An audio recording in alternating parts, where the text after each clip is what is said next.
Eu quero ler aqui o versículo 31 e 32, ele vai dizer mais ou menos assim: livrem-se de toda amargura, indignação e ira, gritaria, calúnia, bem como de toda maldade.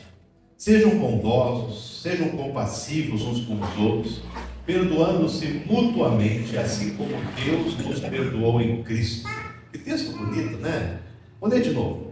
Livrem-se de toda amargura, indignação e ira, gritaria, calúnia, bem como de toda maldade.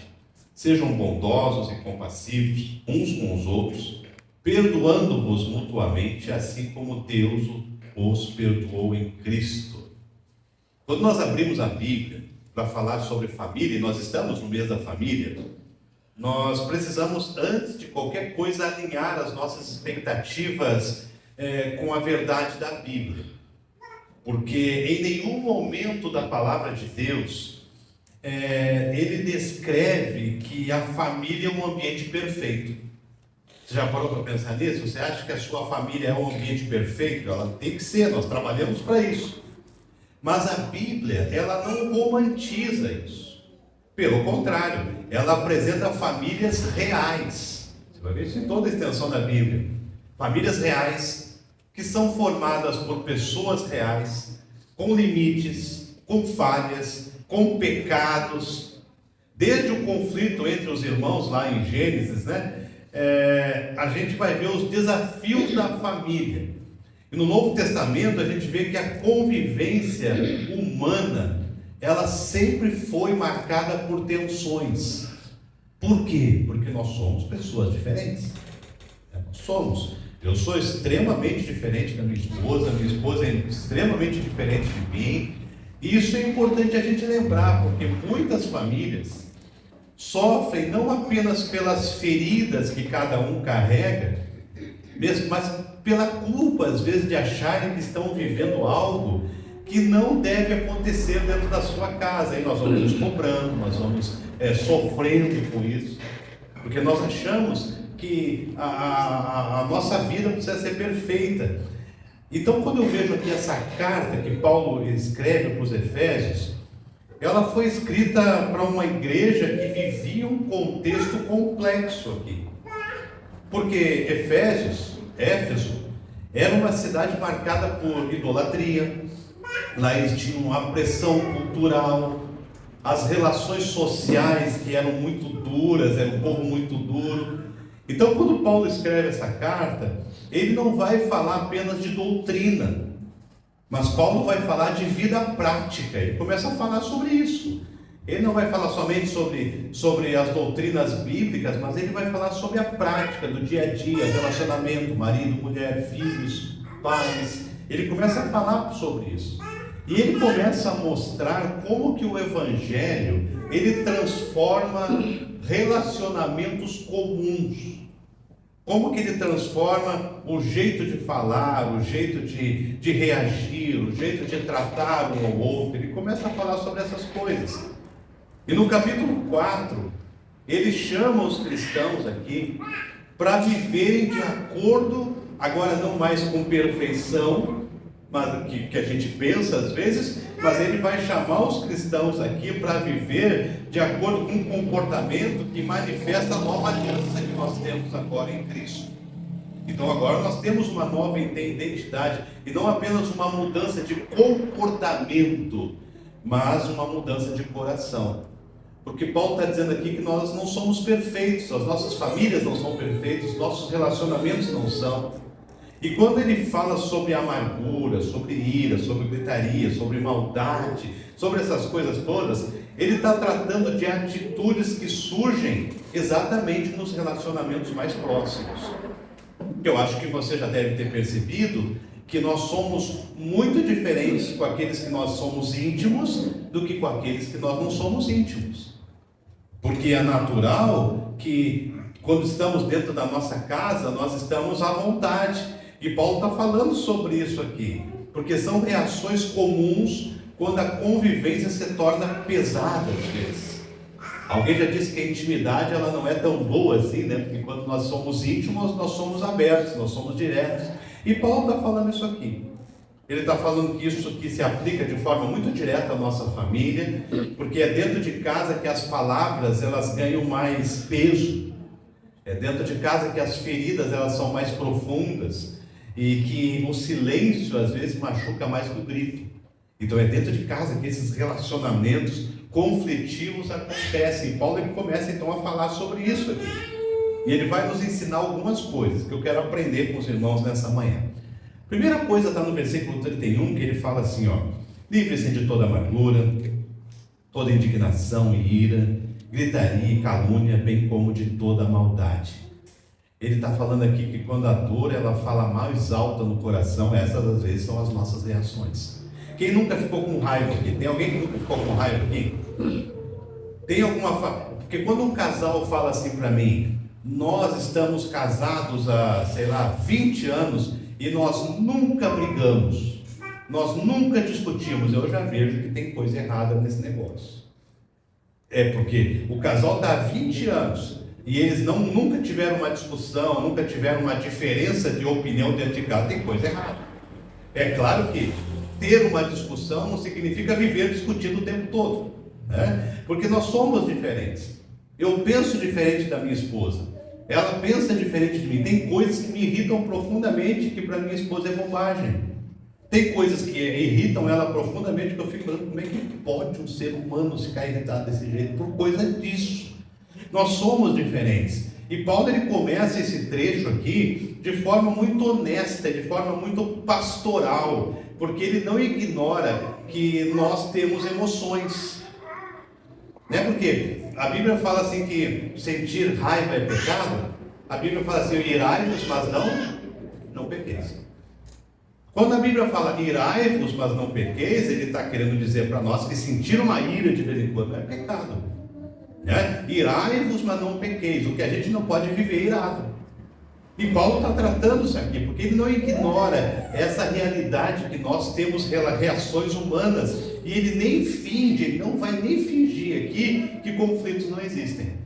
Ele não vai falar sobre isso, pelo contrário, ele aponta para aquilo que normalmente aparece quando a dor não é tratada e bem cuidada. Quer dizer, eu tenho um problema, eu tenho uma dificuldade, eu não trato, eu ignoro, as situações vão começar a piorar. Porque ele vai falar amargura, indignação, ira, palavras duras, atitudes maldosas, essas coisas não surgem do nada. É claro que tem os iracundos, os irascíveis, eu sempre falo isso para os irmãos. Tem pessoas que vivem sempre bravas, tem pessoas que ficam bravas com facilidade, mas Paulo não está ignorando esse sentimento. Ele não está dizendo que isso aqui é coisa de quem não é crente. O que Paulo está dizendo é que dentro das nossas casas nós precisamos atentar a essas coisas. Porque isso aqui são sinais de um coração ferido. Isso aqui são sinais de um coração cansado, sobrecarregado. Às vezes sobrecarregado por mágoas que foram sendo guardadas ao longo do tempo. E o que Paulo está falando aqui, nos ensinando, vai muito além de ajustar comportamentos. Ele está tratando da saúde do coração. Já pensou que o nosso coração, às vezes, ele está muito amargurado? O problema não é apenas a gritaria. O problema não é apenas a palavra dita em um momento de raiva. Mas o problema é aquilo que está sendo acumulado dentro da gente. Tem uma frase que eu gosto muito, eu sempre coloco essa frase onde eu estou. O coração do problema é o problema do coração. Porque às vezes o nosso problema é tão grande, tão grande, tão grande, que a gente vai começar a pensar, poxa, mas esse problema está aqui dentro de mim. São as minhas reações, a forma com que eu reajo. Porque quando a dor ela não tem espaço para ser tratada, ela acaba encontrando formas de sair, de extravasar, de mostrar essa dor. E aí a gente vai transformando as nossas casas num ringue de batalha. E a gente se cobra muito sobre isso, porque a gente acha que as nossas casas não podem ter desavença, que a nossa casa não pode ter de vez em quando uma discussão. Não é isso. O que Paulo está falando é quando essas coisas começam a virar raiz de amargura dentro de casa. E nós vamos destruindo as nossas famílias. Porque a amargura, por exemplo, ela não nasce de um dia para o outro. E Paulo, inclusive, vai falar muito sobre a raiz de amargura, uma coisa que está enraizada. Isso não nasce de hoje para amanhã, isso são coisas que vêm se acumulando. Chega um ponto que a gente não aguenta mais. E Hebreus 12:15 fala assim, ele vai alertar a gente exatamente sobre isso, quando ele diz que uma raiz de amargura pode crescer, causar perturbação e contaminar muitos. É interessante isso, né? Porque a raiz de amargura, ela cresce, ela cria raiz e ela pode contaminar muitos. Então a minha raiz de amargura, aquilo que está no meu coração, aquilo que eu exponho, pode machucar muita gente. Ou seja, aquilo que começa no coração de uma pessoa acaba afetando o ambiente todo em redor. Aí a gente vai dizer aquela frase, mas o problema é meu, a dor é minha, quem sofre sou eu, ninguém tem nada a ver com isso. Isso já não é muito bíblico. Não é bíblico. Porque a gente sabe que quando nós estamos mal, nós estamos sofrendo, e quem nos ama também está sofrendo. Então Paulo vai falar isso e ele aconselha, leve isso a Deus. Paulo está dizendo, leve isso a Deus, peça ajuda, permita que Ele trate as suas emoções, permita que Ele conduza você passo a passo no caminho do perdão, porque o perdão, meus irmãos, é a principal coisa do cristianismo. Se tem uma coisa que o cristianismo nos trouxe e que mexe com toda a nossa história, é o perdão. O perdão que às vezes a gente não sabe que tem que dar, ou às vezes a gente até sabe, mas a gente foge dele. Porque quando Cristo fala sobre perdão, Ele está falando de reconciliação. Quando Cristo fala sobre perdão, Ele está falando de um perdão que reconcilia, que traz de volta, que renova, que reconstrói. Pastor, mas eu perdoo, mas o nosso relacionamento nunca mais vai ser o mesmo. Já pensou, se Jesus lá na cruz pregado olhasse para a gente, pessoal, eu perdoo vocês, mas o nosso relacionamento nunca mais vai ser o mesmo. Já pensou se Jesus dissesse isso para nós? Então Paulo está tratando isso aqui. E uma outra coisa que ele trata, no versículo 32, ele fala assim, sejam bondosos e compassivos uns com os outros, perdoando-se mutuamente, assim como Deus os perdoou em Cristo. Então qual é o modelo do perdão? Como Deus perdoa. Agora eu pergunto para os irmãos, me digam, perdoar é fácil? Não é fácil. Perdoar é sentimento? Você acha que o perdão é um sentimento? Perdão não é sentimento, perdão é decisão. A gente decide perdoar. Porque se a gente fosse pelo sentimento, a gente não perdoava. Né? Porque tem gente que faz umas coisas assim que a gente não consegue entender como é que faz. Mas perdão não é sentimento. Paulo ele apresenta perdão aqui como um reflexo do perdão que nós recebemos de Deus. É um reflexo.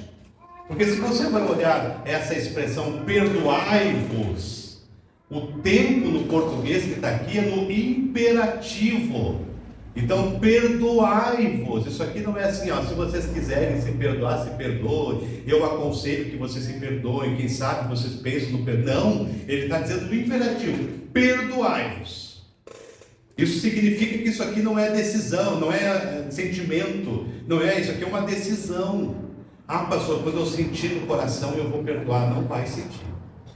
Não vai, não esquece isso. Por que não vai? Porque Jesus já falou, perdoai-vos. Esse aqui é o modelo perfeito, é o modelo imutável para a nossa prática de perdão. O perdão igual ao que Jesus fez por nós. Inclusive a Bíblia vai dizer que Jesus morreu por nós quando nós ainda éramos inimigos dele.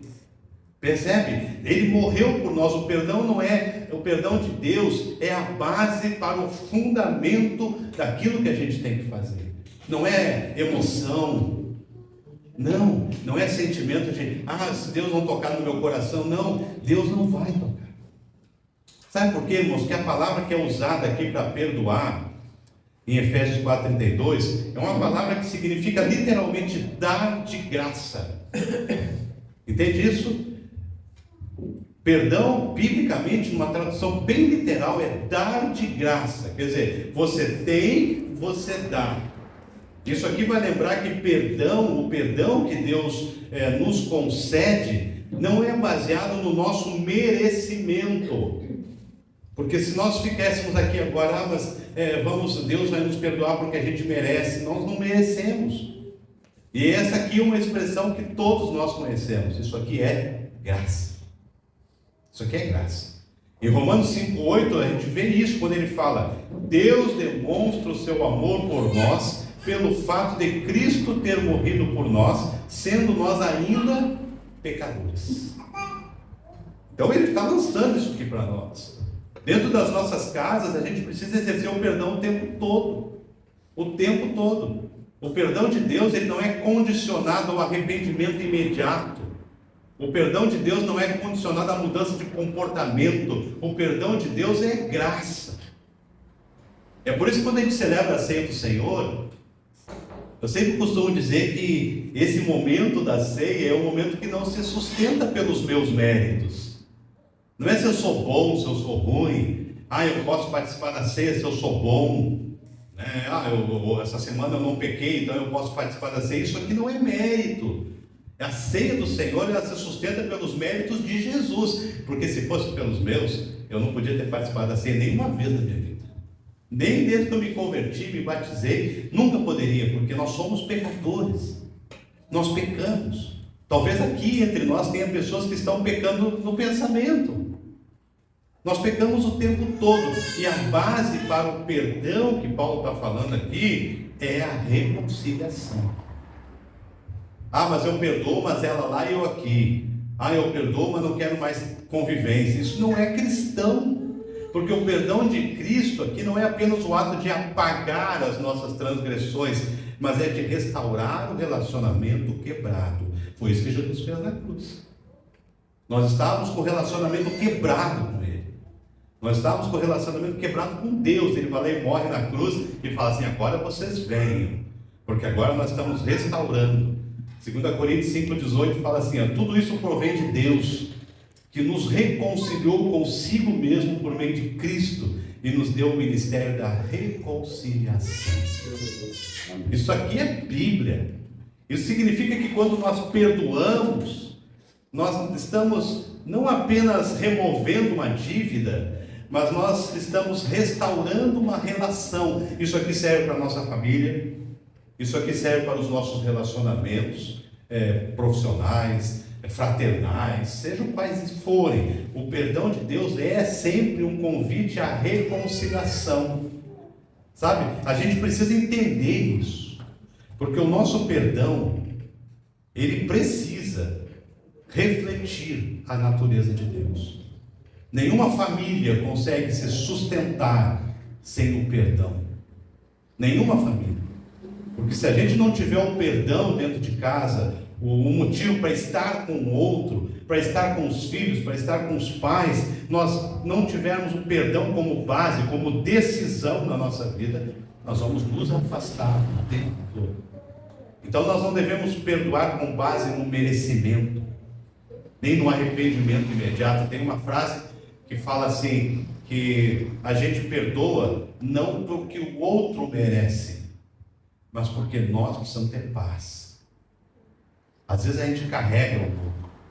Sabe que a palavra mágoa na Bíblia, a palavra mágoa, ela tem um significado muito interessante. Algumas tradições dizem que a palavra mágoa, ela tem um efeito mais ou menos parecido com contabilidade. Sabe por quê? Porque a palavra mágoa dá a ideia de que nós vamos contabilizando coisas na nossa vida. Sabe? Nós vamos carregando nas costas. A contabilidade, o que é? Você contabilizar coisas. Você vai guardando, você vai anotando, você vai ajustando, vai organizando. Você vai guardando essas coisas. E a mágoa é como se fosse isso. É como se nós estivéssemos contabilizando coisas e guardando e carregando nas costas. E aí a gente não perdoa, a gente vai guardando mágoa. Quando a gente vê a pessoa, a gente já fica ruim. Quando a gente olha para o outro, aquele cara fez isso aqui para mim, até hoje ele não se arrependeu. Ou tem pessoas até que quando quem magoou chega e pede perdão, eu perdoo. Mas depois o relacionamento continua ruim, a gente pergunta: mas você não perdoa? Não, porque ele não pediu do coração. E a gente vai guardando, a gente vai contabilizando, isso vai virando mágoa. E a mágoa é aquele ditado que diz que é como se você tomar veneno e esperar que quem morra? O outro. Quer dizer, eu tomo veneno esperando que o outro morra. Eu estou sofrendo. Porque a verdadeira pergunta aqui é: você tem sido um reflexo do amor de Deus na sua casa? Nós estamos sendo um reflexo do amor de Deus na nossa casa? Não significa ser perfeito, porque perdão é um caminho de restauração, e é nele, é no perdão que a gente encontra paz. Quer ter uma família abençoada, quer ter uma família firmada aos pés de Jesus? Lembra disso, é no perdão que a gente encontra paz. E a gente vai perdoar até aquele que nunca teve capacidade de nos pedir perdão. A gente libera, está liberado em nome de Jesus. Amém? Amém. No versículo 32 diz assim, ó: sejam bondosos, sejam compassivos uns com os outros, perdoando-se mutuamente. Sabe, irmãos, o perdão não é apenas um ato de misericórdia, mas o perdão, ele tem poder transformador, que pode restaurar aqueles corações feridos, que pode restaurar relacionamentos. Porque quando nós praticamos o perdão, nós rompemos a barreira da amargura, do rancor, da separação. Nós tiramos isso da nossa vida. Às vezes a gente está tão preso, parece que nós estamos com 10 quilos em cada ombro, nós estamos pesados assim, parece que as coisas não funcionam, parece que nós estamos logo quase tendo um torcicolo aqui, parece que se a gente virar já vai travar.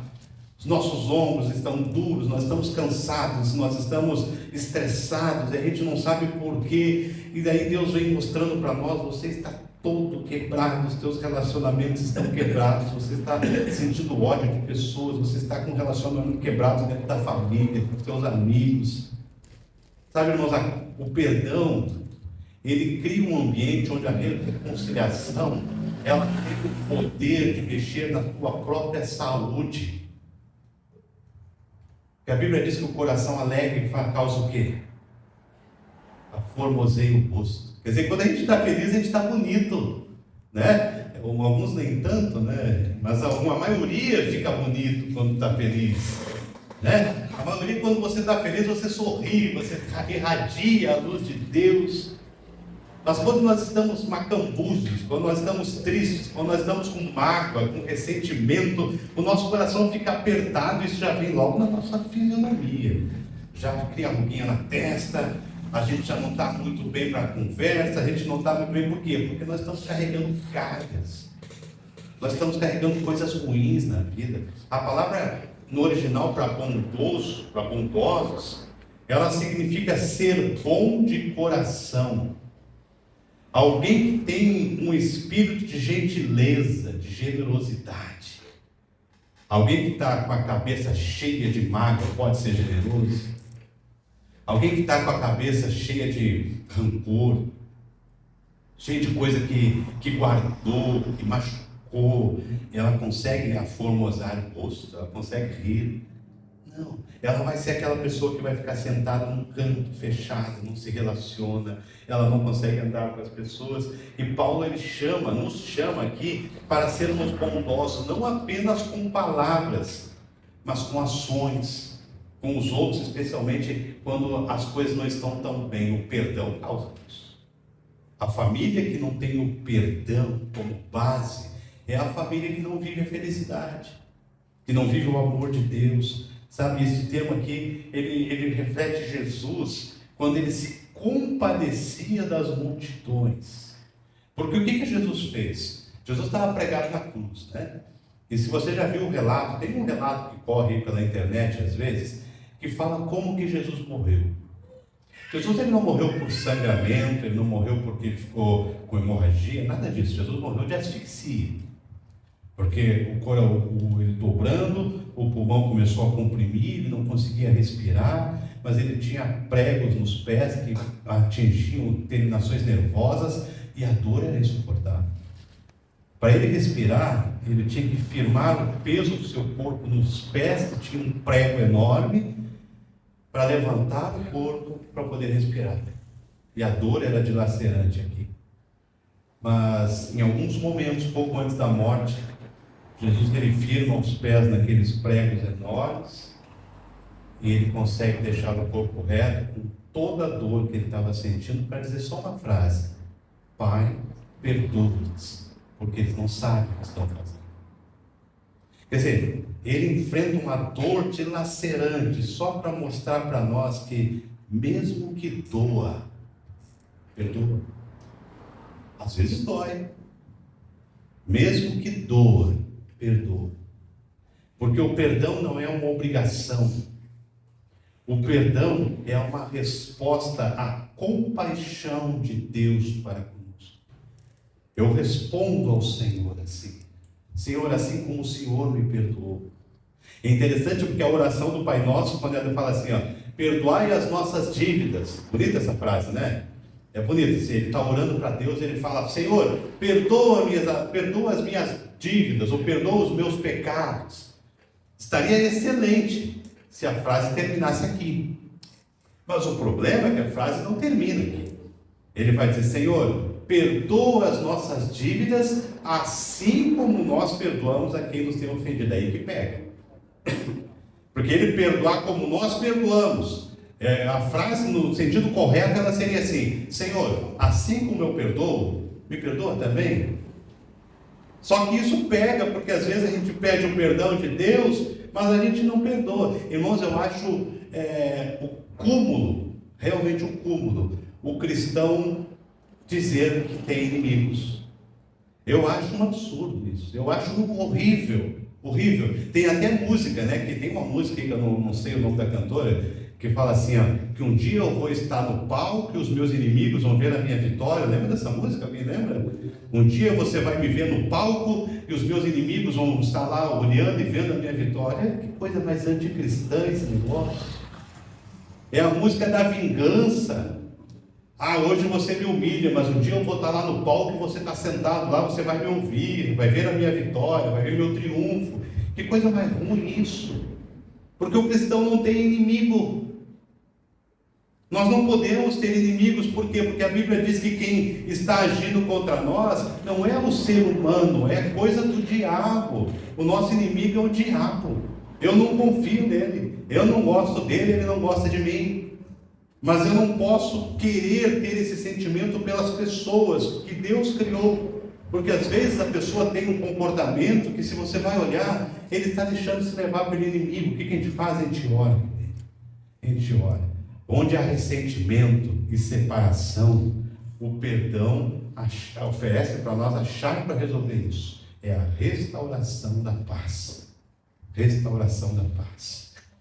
Em último lugar, no Mateus 6, versículo 14 e 15, eu vou ler aqui um pedacinho para os irmãos. Ele vai falar sobre a decisão. Ele fala assim, se perdoarem aos outros as ofensas deles, o Pai Celestial também lhes perdoará. Mas se não perdoarem aos outros, o Pai também não perdoará as suas ofensas. Olha que coisa difícil de ler, né? É uma condicional aqui.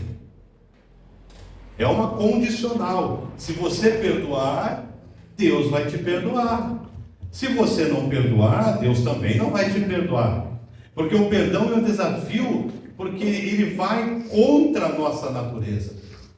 Contra. Imagina que eu tenho uma discussão com a Alice. Deus o livre, né, Alice? Eu tenho uma discussão com a Alice, fala algumas coisas para mim que eu não gostei, ela vai me chamar de gordo, de careca, que absurdo isso, né? Eu vou ficar magoado com a Alice. Então, quando ela fala isso para mim, a minha natureza quer reagir, não é assim? Você está no trânsito, aí alguém corta a tua frente, a tua natureza quer reagir. O perdão, ele é difícil porque ele vai contra a nossa natureza. Porque a nossa natureza é pagar na mesma moeda. A nossa natureza é quando alguém nos ofende, nós pagarmos na mesma moeda. E falarmos isso, né? Naquele texto que ele fala assim, se alguém quiser a tua roupa, entrega também a tua túnica. Lembra que Jesus falou assim? Só que isso tem um peso muito grande, porque no costume judaico, se eu devesse alguma coisa para a Érica, por exemplo, ela poderia pedir a minha camisa, ela poderia pedir os meus sapatos, eu poderia dar para ela, né? Mas a túnica, eu poderia até entregar para a Érica, só que no final do dia ela tinha que me devolver. Porque no costume judaico, a túnica não podia ser pego como pagamento, porque a túnica era o que ia me fazer não morrer de frio. Então a lei dizia, tu pode entregar a tua calça, pode entregar a tua camisa, tu pode entregar o teu sapato, mas a túnica não. Porque a Érica, mesmo eu devendo para ela, ela não podia pegar minha túnica. Ela podia até pegar de manhã, mas de noite ela tinha que me devolver, era a lei. Aí Jesus fala assim, ó, se alguém pedir a tua calça, se alguém pedir a tua camisa, alguém pedir o teu sapato, tu entrega a túnica também. Quer dizer, entrega até aquilo que você tem o direito de não entregar. Entrega também. O importante é que você se reconcilie. Se a tua túnica vai te fazer passar frio, passa frio, mas se reconcilia. Isso que Jesus está dizendo aqui. Então ele desafia a gente radicalmente aqui, dizendo que se nós não perdoarmos, nós não seremos perdoados. Isso aqui quer dizer que se o perdão ele é um pré-requisito para a salvação, mas não é isso. Ele está dizendo que se eu sou salvo, eu tenho facilidade de fazer isso aqui. Porque isso aqui é uma compreensão correta da graça de Deus. Como é que estão as nossas famílias? Como é que estão as nossas casas? Nós estamos nesse mês comemorando o mês do lar, o mês da família. Semana passada eu preguei sobre família, ontem eu preguei sobre as mães, hoje é o dia das mães. Como que estão as nossas casas? Lucas 6,37 fala, não julguem e não sejam julgados. Não condenem, não serão condenados. Perdoem e serão perdoados. Marcos 11:25 diz, e quando estiverem orando, se tiverem algo contra alguém, perdoem-no, para que também o Pai que está no céu lhes perdoe as suas ofensas. Irmãos, o perdão não é apenas uma decisão moral, mas o perdão é uma decisão espiritual. É uma decisão espiritual que vai permitir para nós experimentarmos a plenitude da graça de Deus. Isso é perdão. Como estão as nossas casas? Como estão as nossas famílias? Como que nós estamos vivendo lá dentro? Ah, pastor, lá em casa tem discussão. Isso é normal. Acontece. Né? Acontece. Ah, lá na minha casa de vez em quando a gente fica bravo. Acontece também. Mas eu pergunto, isso é rotina? Isso é o tempo todo? Você está assim, se alguém um dia falou assim para mim, até com certo orgulho no coração, ah, mas faz tantos anos que eu não falo com meu irmão. Tá? Isso é bom? Ah, mas eu não vejo meus pais há não sei quantos anos, com certo orgulho no coração. Isso é bom? Isso é péssimo. Porque o relacionamento que Deus quer para as nossas casas é um relacionamento saudável. O perdão é o que faz a gente andar bem. Nós de vez em quando nos desentendemos, principalmente os pais, né? De vez em quando a gente fala alguma coisa que os filhos não gostam, mas nenhum pai aqui faz alguma coisa com seus filhos para prejudicá-los. Nenhum filho faz alguma coisa para os seus pais para prejudicá-los. Por quê? Porque nós temos o amor do Senhor no nosso coração. Que Ele nos abençoe. Amém? Amém. Vamos orar?